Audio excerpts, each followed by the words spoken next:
India's water strike could break Pakistan's backbone, a strategic revolution. Imagine a nation already drowning in debt, facing rampant unemployment, soaring inflation, and citizens struggling to meet basic needs. Now, imagine the lifeline of that country. Its rivers, crucial for drinking water, irrigation, and electricity, suddenly being cut off. This isn't a movie script. It could soon be Pakistan's harsh reality. After the recent Pahalgam terrorist attack, the Indian government has taken a bold step, not just shaking the borders, but striking at Pakistan's very foundation by suspending the Indus Waters Treaty.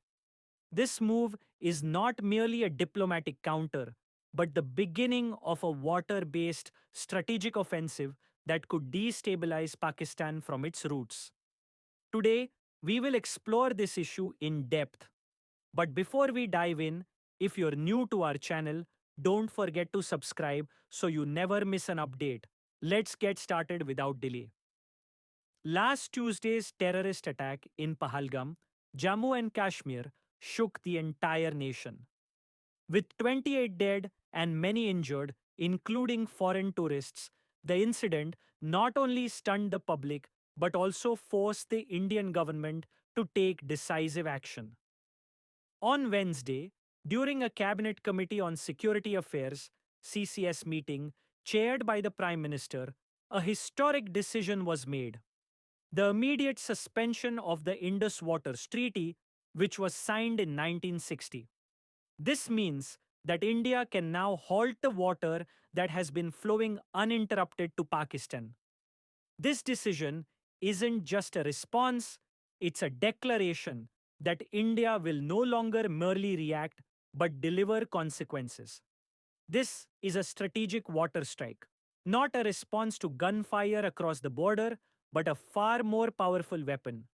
Because the blockage of water is more devastating than war itself. Pakistan's economy, already surviving on IMF loans and support from other international agencies, will now face a water crisis. And this crisis won't be limited to just water scarcity. It will ripple across three critical areas: agriculture, energy, and social stability. The impact will be akin to an invisible war, one where the enemy is dismantled without ever seeing the battlefield. Under the Indus Waters Treaty, India and Pakistan have shared the waters of six rivers: Indus, Jhelum, Chenab, Ravi, Bias, and Sutlej. Of these, the bulk of the waters from the Indus, Jhelum, and Chenab were allocated to Pakistan. But now, with India suspending the treaty, the water previously flowing to Pakistan can be retained and utilized within Indian territory. This single move could have a devastating impact. Nearly 80% of Pakistan's agricultural land, which depends on the Indus River system, could turn barren. This is not just a routine disruption. It threatens to break the backbone of a nation where more than half the population still depends on farming. Dams like Kishanganga, Ratle, Shapurkandi, and 𝐮𝐩𝐥𝐥𝐨 could play key roles in this strategy. Kishanganga, operational since 2018, is built on a tributary of the Jhelum and can divert its flow. The under construction Ratle Dam on the Chenab can further reduce water reaching Pakistan's Punjab. Shapurkandi and 𝐮𝐲 dams strengthen India's control over the Ravi River, significantly curtailing Pakistan's access.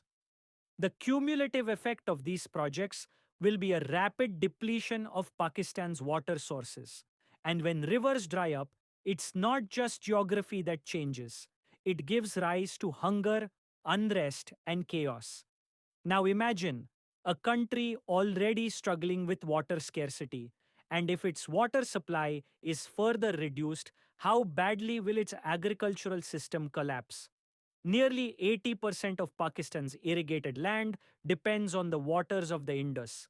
Any disruption here means that critical crops like wheat, rice, and cotton will be under threat. The result? Food security will be endangered, Food imports will increase and local prices will skyrocket. This impact won't be limited to farmers alone but will ripple through the entire food supply chain. The government may be forced to offer subsidies, but without water, what use are subsidies? This crisis has the potential to shake the very foundations of the economy. Talking about the energy sector, nearly 30% of Pakistan's electricity production comes from hydropower projects, with major dams like Terbela and Mangala being central. These also rely heavily on the Indus River. When the river's flow is reduced, there won't be enough water to spin the turbines, leading to a halt in electricity production. This will have a direct impact from homes to factories, darkness, stalled operations, and economic slowdown. Without electricity, Pakistan's digital sector, textile industry, and small manufacturing hubs will come to a standstill. These are the very sectors that provide employment, and now they themselves will become the cause of rising unemployment. The third and most overlooked impact of water scarcity will be social unrest and rising unemployment. As the fields dry up, rural employment will collapse. This will lead to mass migration toward urban centers, putting immense pressure on cities like Lahore and Karachi. The result? Expansion of slum areas, a spike in crime, and social conflict born out of a shortage of basic resources. The rural population, already dependent on limited means, will become completely helpless. This will further deepen the existing ethnic, linguistic, and provincial tensions within Pakistan, potentially fueling terrorism and extremism. Pakistan's 4 provinces, Punjab, Sindh, Khyber Pakhtunkhwa, and Balochistan, have long-standing disputes over water distribution. A water allocation agreement was signed in 1991, but even then, the consensus was a compromise, not a choice. Now, with a reduction in water flow from India, these tensions are bound to escalate. And this time, the conflict might not remain limited to political debate. It could manifest into internal instability and even rebellion. Historically, whenever Pakistan has faced a resource crisis, political turmoil has followed, and this situation could be no different. This could even impact Pakistan's global standing. Key agricultural exports like basmati rice and cotton, once major sources of foreign exchange, may plummet due to declining production. As a result, foreign currency reserves will shrink and the Pakistani rupee will weaken further. Imports will become more expensive, and the monster of inflation will grow even more terrifying. Institutions like the IMF, which already classify Pakistan as high risk, will impose stricter conditions on future loans. Investor confidence will falter, and Pakistan's sovereign credit rating could suffer a significant downgrade. In this scenario, India's water strike isn't merely a diplomatic move, it is a strategic offensive, one far more impactful and lasting than any exchange of gunfire. It's not a sudden surgical strike, but rather a slow-acting poison that corrodes Pakistan's economy, society, and political fabric from within. It represents a new kind of geopolitical strategy, where water emerges as the most potent weapon of power.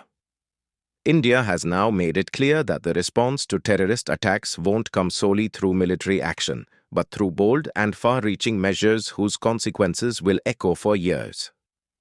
Pakistan, meanwhile, lacks the resources, international support, and planning to counter such a crisis. If it refuses to change its policies, the situation may worsen so dramatically in the coming months that Pakistan could once again be on the brink of being labeled a failed state. This isn't just a warning, it's the rumble of a coming storm.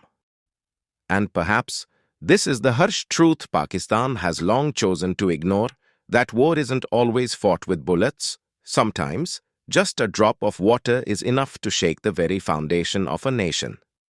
If our video has taught you something new, do not forget to like and share this video so that this information can reach others as well. Your likes and shares are a source of inspiration for us. If you have any questions or suggestions, please let us know in the comments. It will be our honor to answer your questions and listen to suggestion. And yes, if you like our content, subscribe to the channel and press the bell icon so that you stay connected with every new story. Thank you. GRT Business YouTube channel sources: news from various news agencies, opinion polls, and other public sources.